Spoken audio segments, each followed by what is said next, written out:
বঙ্গোপসাগরে সৃষ্ট নিম্নচাপটি ঘন্টায় ১২ কিলোমিটার বেগে বাংলাদেশ ও পশ্চিমবঙ্গের উপকূলের দিকে অগ্রসর হচ্ছে। এটি আরও শক্তিশালী হয়ে ঘূর্ণিঝড়ের রূপ নিতে পারে বলে জানিয়েছে আবহাওয়া অধিদপ্তর। চট্টগ্রাম, কক্সবাজার, মোংলা ও পায়রা সমুদ্র বন্দরকে ১ নম্বর দূরবর্তী সতর্ক সংকেত দেখাতে বলা হয়েছে। নিম্নচাপের প্রভাবে আগামীকাল সন্ধ্যা থেকে দেশের উপকূলীয় এলাকায় বৃষ্টি বাড়বে বলেও পূর্বাভাসে জানিয়েছে আবহাওয়া অধিদপ্তর। বিস্তারিত জানাচ্ছেন ফাহিম মোনায়েম। বঙ্গোপসাগরে অবস্থানরত নিম্নচাপটি আরও ঘনীভূত হয়ে ঘণ্টায় ১২ কিলোমিটার বেগে উত্তর পূর্ব উপকূলের দিকে অগ্রসর হচ্ছে।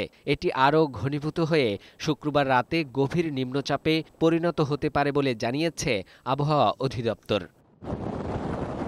আবহাওয়াবিদরা বলছেন, নিম্নচাপের কেন্দ্রে বাতাসের যে গতিবেগ রয়েছে তা ঘনীভূত হয়ে ধাপে ধাপে শনিবার ঘূর্ণিঝড়ে রূপ নিতে পারে। সেক্ষেত্রে নাম হবে রেমাল।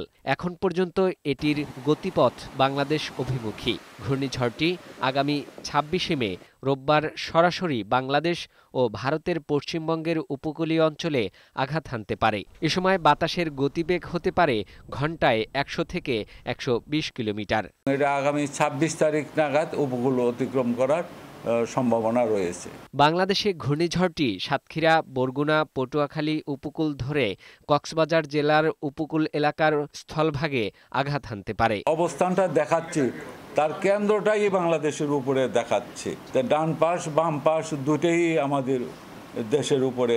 আবহাওয়াবিদরা বলছেন, নিম্নচাপের প্রভাবে বৃষ্টির পরিমাণ কমে গেছে। সারা দেশে বয়ে যাচ্ছে মৃদু ও মাঝারি তাপপ্রবাহ। একই সঙ্গে জলীয় বাষ্পের পরিমাণ বেড়ে যাওয়ার কারণে দেশ জুড়ে অনুভূত হচ্ছে ভ্যাপসা গরম। যত এই সিস্টেম উপকূলের দিকে আসতে শুরু করবে তখন বৃষ্টিপাত হবে এবং বৃষ্টিপাতের ফলে তাপমাত্রা আবার সহনশীল হয়ে যাবে।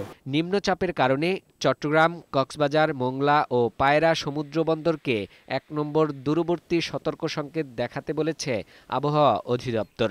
সাগরে অবস্থানরত মাছ ধরার নৌকা ও ট্রলারগুলোকে উপকূলের কাছাকাছি থাকতে বলা হয়েছে। ফাহিম মোনায়েম, বৈশাখী সংবাদ, ঢাকা।